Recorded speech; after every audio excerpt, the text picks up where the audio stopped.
Buletin Didik 21 Oktober bersama saya Khairi Hazom Muhammad Asri. Assalamualaikum dan salam sejahtera. Seramai 1,993 guru yang menolak vaksinasi memberi alasan tidak mempercayai pelalian itu. Isu menyentuh agama, pasangan tidak membenarkan pengambilan vaksin serta belum bersedia. Menteri Kanan Pendidikan Datuk Dr. Razi Jidin berkata jumlah itu merangkumi 2,753 guru yang menolak untuk menerima vaksin setakat semalam.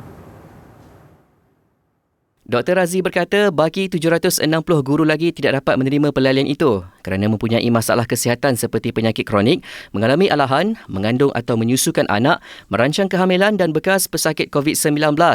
Justru bagi meningkatkan kadar vaksinasi guru yang enggan divaksin disebabkan selain masalah kesihatan atau alasan tidak munasabah, Kementerian kata Dr. Razi melalui pentadbir sekolah secara berterusan mengadakan sesi konsultasi. Manakala guru yang tidak boleh divaksin atas sebab kesihatan, mereka perlu mengemukakan maklumat kesihatan yang sudah disahkan oleh pegawai perubatan kerajaan kepada ketua jabatan masing-masing. Beliau berkata demikian sebagai jawapan bertulis kepada soalan Senator Rita Sarimah Patrick Insul di Dewan Negara. Setakat ini seramai 399,972 orang atau 96.83% guru sudah lengkap divaksin. Berdasarkan garis panduan pengurusan dan pengoperasian sekolah 3.0 yang dikeluarkan oleh Kementerian, guru yang lengkap divaksin sahaja dibenar melaksanakan PDP di dalam kelas dan berinteraksi dengan murid. Bagi guru yang belum lengkap atau tidak divaksin, mereka dikehendaki melaksanakan PDPR dan tugasan lain yang diarahkan oleh pihak sekolah. Pandemik mengubah sesi pembelajaran daripada bersemuka secara fizikal kepada dalam talian.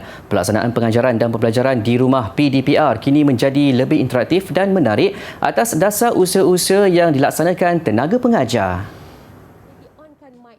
Berada dalam era pandemik, segala-galanya perlu diubah. Manusia perlu menjalani kehidupan dengan norma baharu, memakai pelitup muka, menggunakan cecair pembasmi kuman dan menjaga jarak fizikal. Keadaan itu turut mengajak tenaga pengajar mengubah corak pemikiran dengan menjadikan teknologi sebagai pendamping menghubungkan mereka dengan murid. Kita perlu ubah dulu kita punya mindset bahawa we are willing to learn and kita kena embrace the change, ya. Kita kena hayati perubahan itu dan melakukan adaptasi terhadap perubahan-perubahan yang baru bagi kita. Ya, kita ni dilatih untuk mengajar secara bersemuka, tapi bila online ini kita pun pelbagai masalah halangan yang kita hadapi, ya. Jadi selain dari itu, ya, sekolah juga mengadakan taklimat. Kita bagi panduan kepada guru-guru, panduan yang kita dapat dari Kementerian Pendidikan Malaysia, bagaimana nak melaksanakan PDPR secara online dan juga secara offline. Pendedahan kepada teknologi dalam tempoh pembelajaran ini secara tidak langsung telah membuka mata guru bahawa ia bukan sesuatu yang sukar untuk dipraktikkan. Malah murid juga kini semakin teruja dengan kaedah kreatif yang diperkenalkan. Dalam portal Delima KPM ada pelbagai jenis aplikasi. Contohnya Google Meet, Canvas, Quizzes, Kahoot, Jamboard, ClassKick. Semua aplikasi ini kita boleh gunakan dalam PDPR. Memang kalau Quizzes itu kaedah permainan atas talian. Memang murid sangat suka sebab dia boleh answer, lepas tu dia boleh create their own question. Dan Kahoot ada fasiliti macam tu. Jadi maknanya penglibatan murid-murid ni diterima baik juga oleh murid-murid. Ya. Sekarang murid dah memang dia pandai dalam teknologi daripada guru lah. Ya, betul. Sebab lepas tu Quizzes pun jenis macam permainan. Dalam murid ada ranking. So murid berebut nak pergi ranking, first ranking. Dalam pada itu, Cikgu Betty turut berharap agar kerajaan dapat menaik taraf rangkaian telekomunikasi negara untuk memudahkan sekolah-sekolah terutamanya di pedalaman untuk mendapat akses 4G. Kalau di Sabah ni, di kawasan saya ni, ada yang sampai panjat bukit, panjat pokok. Ada yang berpindah, ya, sanggup berpindah ke pekan yang berdekatan hanya untuk mendapatkan rangkaian internet yang baik. Ya, jadi kita haraplah dan bantuan 1 GB percuma itu oleh kerajaan saya sokong penuh. Tetapi 1 GB itu tak boleh, akses dia tak boleh tengok sangat YouTube. Sangat limited. Jadi kalau dapat diperluaskan, ya, kepada supaya boleh akses kepada YouTube lah. Mereka berkongsi pengalaman merealisasikan norma baharu PDPR melalui aplikasi, gamifikasi dan media sosial dalam sembang pendidikan My Digital Kementerian Komunikasi Multimedia Malaysia KKMM yang disiarkan secara maya. Puan Betty Leong. Universiti Pendidikan Sultan Idris UPSI diumumkan berada pada kedudukan 101 dunia dalam bidang ekonomi baharu atau emerging economies dalam senarai The World University Ranking 2022. Naib Chancellor UPSI Profesor Datuk Dr. Mat Amin Maktaf berkata, kejayaan itu adalah satu pencapaian berturut-turut bagi tahun 2021. Menerusi satu kenyataan, beliau berkata, kejayaan ketiga bagi tahun 2021 itu adalah pengiktirafan kepada UPSI sebagai sebuah universiti berteraskan pendidikan yang sudah berusia 100 tahun. Dengan pengiktirafan berkenaan, diharapkan UPSI akan terus cemerlang menyumbang dalam bidang pendidikan di peringkat kebangsaan, serantau dan antarabangsa. UPSI bakal menggerakkan sambutan 100 tahun dengan acara kemuncaknya dijangka berlangsung pada 29 November tahun depan. Penerapan The World University Ranking 2022 adalah berdasarkan 5 kriteria utama iaitu pengajaran, penyelidikan, rujukan, pandangan antarabangsa dan pendapatan industri. Baru-baru ini UPSI turut mencipta kejayaan apabila diumumkan berada pada kedudukan 176 dunia dalam bidang pendidikan oleh The Times Higher Education. Pelaksanaan pemberian dos penggalak bagi penerima vaksin Sinovac yang layak akan dimulakan esok secara berfasa di seluruh negara. Menteri Kesihatan Khairy Jamaluddin berkata mereka yang layak akan menerima vaksin Pfizer dan akan dimaklumkan melalui aplikasi MySejahtera dan khidmat pesanan ringkas SMS. Sebagai permulaan, pemberian dos penggalak itu akan diberikan kepada individu berusia 60 tahun ke atas berdasarkan saranan Pertubuhan Kesihatan Sedunia WHO.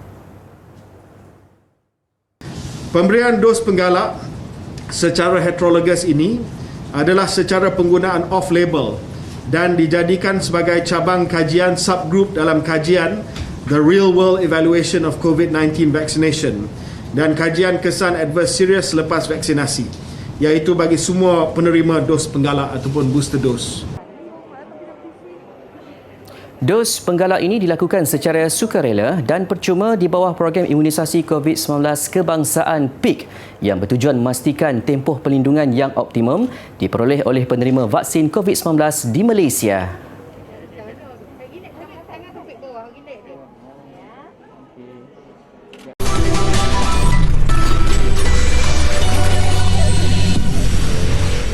Kembali di Buletin Didik. Kemasukan ke hospital di Lembah Kelang dan Sarawak meningkat dalam tempoh seminggu ini berdasarkan data dipaparkan laman web COVID Now. Menteri Kesihatan Khairy Jamaluddin menerusi Twitternya berkata, berdasarkan analisis dan pengawasan jumlah pesakit turut dijangka meningkat. Berdasarkan data kemasukan ke hospital di Selangor semalam, mencecah 365 pesakit berbanding 280 pesakit 13 Oktober lalu. Untuk tempoh sama di Ibu Negara, seramai 26 daripada 23 pesakit direkodkan. Jumlah kemasukan ke Hospital Lembah Kelang dalam tempoh seminggu juga meningkat kepada 412 orang semalam berbanding 323 pesakit pada 13 Oktober. Di Sarawak, purata kemasukan ke hospital meningkat kepada 442 pesakit semalam berbanding 371 pesakit 13 Oktober.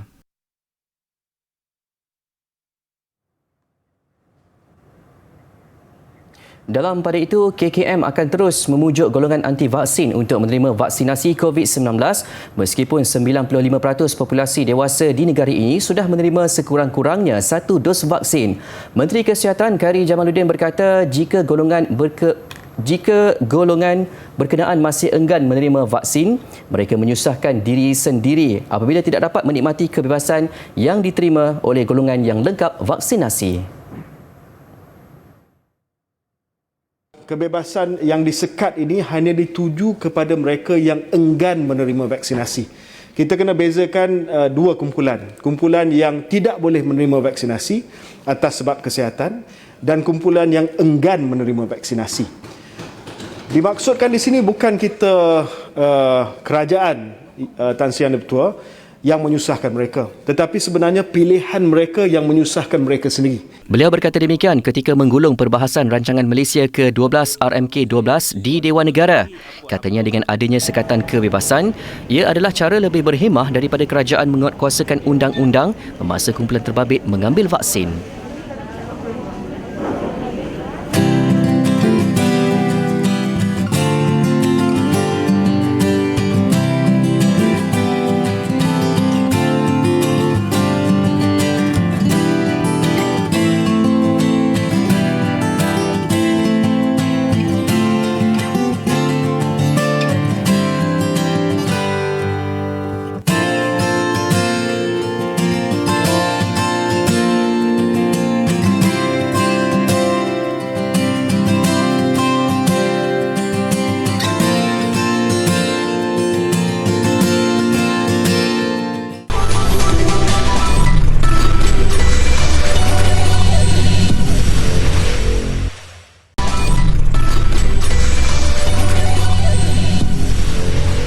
Korea Selatan bakal menyertai beberapa negara lain di seluruh dunia dalam perlumbaan angkasa lepas apabila melancarkan roket buatan sendiri ke orbit buat kali pertama.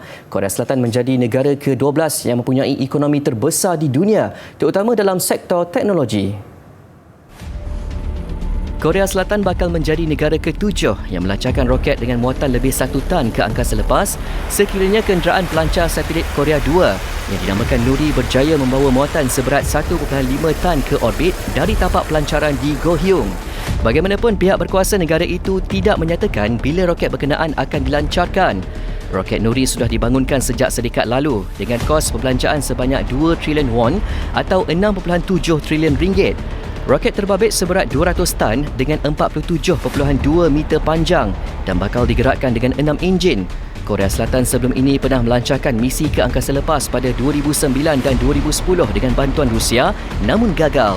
Seoul menzahirkan harapan agar program angkasa lepas terbaru ini membuka jalan kepada pelaburan lebih tinggi dalam bidang tersebut dan mendapat perhatian daripada pelbagai pihak berkaitan termasuk Elon Musk dari SpaceX. Pengasas SpaceX dan Tesla Elon Musk mengukuhkan dirinya sebagai individu nombor 1 paling kaya di dunia. Menurut data Bloomberg Billionaires Index, kekayaan Musk sebanyak $242 bilion atau mencecah 1 trilion ringgit. Pengasas Amazon Jeff Bezos di kedudukan kedua dengan nilai aset $197 bilion iaitu 819 bilion ringgit. Sementara pengasas Microsoft Bill Gates keempat senarai individu terkaya di dunia $133 bilion bersamaan 553 bilion ringgit. Pelabur terkemuka Warren Buffett pula di kedudukan ke-10 memiliki kekayaan $105 bilion atau 436 bilion ringgit. Bahkan harta kekayaan Musk sudah melebihi Gates dan Buffett jika kedua-dua aset hartawan itu digabungkan.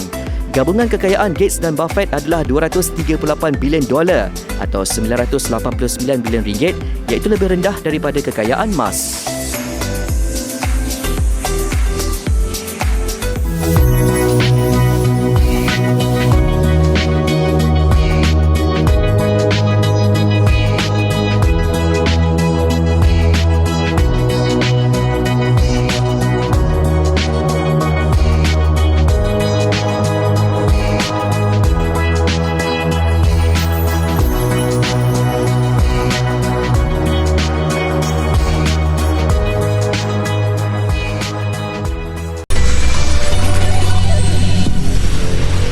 Masih di Buletin Didik, sukan dimulakan dengan badminton terbuka Denmark. Selepas berjaya mencipta kejutan menewaskan pemain tuan rumah Hans Christian Solberg Vittinghus untuk mara ke pusingan kedua, satu lagi tugasan sukar menanti pemain berpengalaman kebangsaan Liu Darren apabila terpaksa berdepan pemain nombor 1 negara Li Zijia.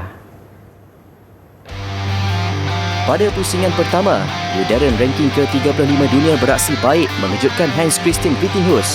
Darren yang tampil selaku perseorangan ketiga negara pada final Piala Thomas 2014 mengalahkan Vittinghus pemain ke-19 dunia 21-18, 23-21 dalam tempoh 47 minit.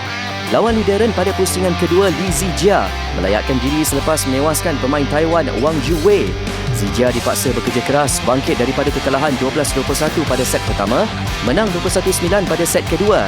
Zijia mengesahkan kemaraannya apabila menamatkan set penentuan 21-18 pada perlawanan yang berlarutan 50 minit. Ini pula mengenai pemain bola sepak remaja kebangsaan Sheikh Izhan Nazril Sheikh Azman beraksi selaku penjaga gol Selangor FC dalam saingan Liga Super. Sheikh Izhan kini berpeluang untuk menimba ilmu di Eropah. Ia selepas menerima tawaran menyertai sesi percubaan bersama kelab La Liga 2 Spanyol CF Fuenlabrada. Sheikh Izhan Nazril Sheikh Azman yang berlepas bersama skuad bawah 22 tahun kebangsaan untuk menghadapi pusingan kelayakan Piala Asia di Ulaanbaatar, Mongolia semalam dijadual menjalani sesi percubaan bersama kelab La Liga 2 Spanyol CF Fuenlabrada pada 10 November ini. Sheikh Izhan 19 tahun mengakui teruja untuk beraksi di Eropah dalam usaha meningkatkan tahap permainannya. Begitupun buat masa ini dia menjuruskan tumpuannya untuk membantu skuad bawah 22 tahun negara mengarungi pusingan kelayakan Piala Asia bawah 23 tahun yang akan berlangsung di Ulaanbaatar, Mongolia bermula 25 hingga 31 Oktober ini. Sheikh Izhan melihat saingan kompetitif di Mongolia sebagai satu tanda aras buat pemain untuk memikat hati ejen luar dalam usaha mereka membina nama di persada bola sepak antarabangsa. Bagaimanapun, pemain kelahiran seberang perai Pulau Pinang ini sedar persaingan sengit untuk merebut tempat ke dalam kesebelasan utama bagi setiap perlawanan pada saingan kelayakan itu nanti. Doing a recovery session from the match the night before when the news came through, and it's very sad, and nobody can really plan for anything like that. So the players and the staff all gathered around him and supported him, and we were there for him as a team and as an extended family.